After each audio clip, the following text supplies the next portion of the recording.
اس video میں بات کروں گا ڈی ہائیڈریشن کے بارے میں، پانی کی کمی کے بارے میں۔ اب اس پر تفصیل سے بات کرتے ہیں کون کون سے کازیٹیو فیکٹرز ہیں یا کون کون سی وجوہات ہیں جو آپ کے جسم کے اندر پانی کی کمی کی وجہ بنتی ہیں۔ خاص طور پر گرمیوں میں سویٹنگ، پسینے کا زیادہ آنا، ٹیمپریچر کا ہائی ہونا جسم میں سے پانی اور نمکیات دونوں کو لے جاتا ہے، تو الیکٹرولائٹ امبیلنس ہوتا ہے، نمکیات کی کمی ہوتی ہے، پانی کی کمی ہوتی ہے۔ اس کے علاوہ اور بھی بہت سی وجوہات ہیں جو پانی کی کمی کی وجہ بنتی ہیں۔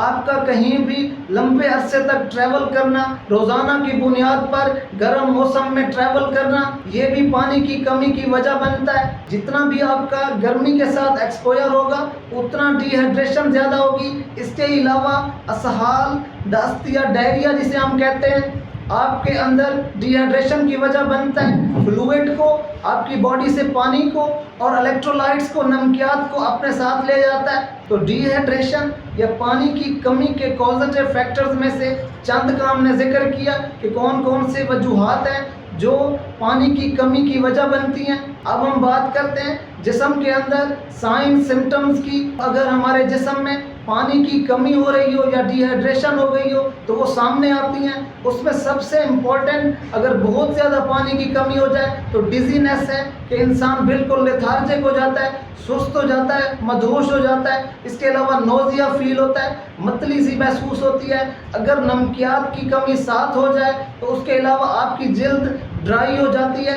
سنکن آئیز، اس کے علاوہ ہم ڈی ہائیڈریشن کے سٹیٹس کو دیکھتے ہوئے یہ دیکھتے ہیں سنکن آئیز یعنی آنکھیں آپ کی ڈوبی ڈوبی سی لگتی ہیں۔ اس کے علاوہ جو ہونٹ ہیں وہ خشک ہو جاتے ہیں، ڈرائینس ہو جاتی ہے۔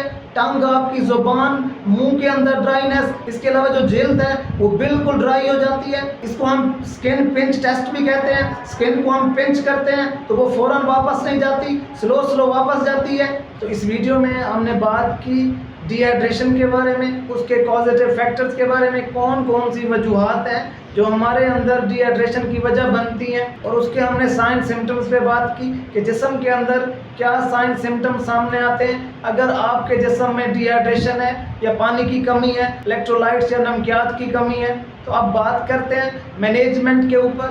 سب سے پہلا جو کام ہے اس کی مینجمنٹ میں وہ ہے واٹر انٹیک، یعنی بہت زیادہ مقدار میں پانی کا استعمال کرنا۔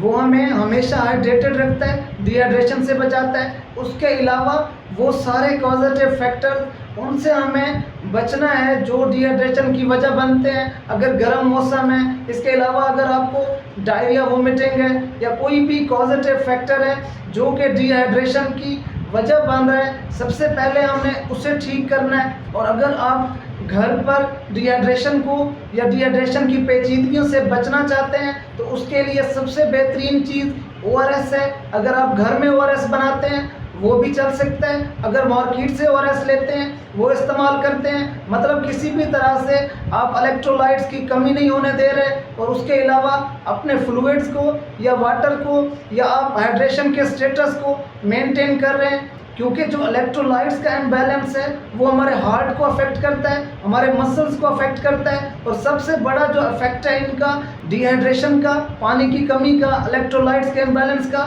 وہ ہمارے گردوں کے اوپر ہے کہ جسم کے اندر اگر پانی کی کمی ہوگی ہمارا جو یورین آؤٹ پٹ ہے وہ بہت کم ہو جاتا ہے، تو یہ ایکیوٹ رینل فیلئر یعنی گردے فیل ہو جاتے ہیں اس کی وجہ سے۔ تو یہ بہت بڑی پیچیدگی ہے، اس سے ہمیں ہر حال میں بچنا چاہیے۔ تو فلوئڈز کا انٹیک، الیکٹرولائٹس کا انٹیک، گرمیوں کے موسم میں خاص طور پر، یا کوئی بھی ایسی پیتھالوجی یا ایسا کوئی مسئلہ ہے جو ڈی ہائیڈریشن کی وجہ بن رہا ہے، تو اس وقت آپ نے واٹر انٹیک کو، الیکٹرولائٹس کے انٹیک کو یقینی بنانا ہے، اور ان کازیٹیو فیکٹرز کو یا تو ٹھیک کرنا ہے یا ان سے اوائڈ کرنا ہے جو ڈی ہائیڈریشن کی وجہ بن رہے ہیں۔ تو اس ویڈیو میں ہم نے بات کی ڈی ہائیڈریشن کے بارے میں، پانی کی کمی کے بارے میں، اس کے کیا کازیٹیو فیکٹرز ہیں، وجوہات کیا ہیں، پانی کی کمی کیوں ہوتی ہے، پھر ہم نے سائن سمٹمز پہ بات کی، پھر ہم نے اس کی مینجمنٹ پہ بات کی۔ اگلی ویڈیو میں پھر ملاقات ہوتی ہے، اپنا خیال رکھیے گا، اللہ حافظ۔